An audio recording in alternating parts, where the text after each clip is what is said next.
Governor PV Narasimha Rao గారు ఇటు తెలంగాణ ప్రజల మీద అటు భారతదేశ పౌరుల మీద ఒక చెరగని ముద్ర వేశారు. ఎన్నో సంవత్సరాల నుంచి భూమి కోసం ముక్తి కోసం పోరాటం చేసేటువంటి పేద ప్రజలకు భూ సంవత్సరాలు తెచ్చి భూమిని అందించినటువంటి ఘనత మన పివి నరసింహారావు గారు. ఈ దేశంలో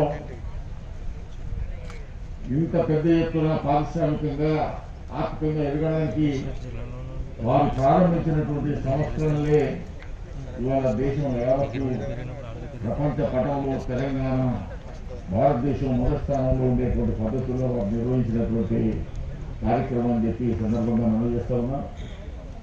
గౌరవ మన రాష్ట్ర ముఖ్యమంత్రి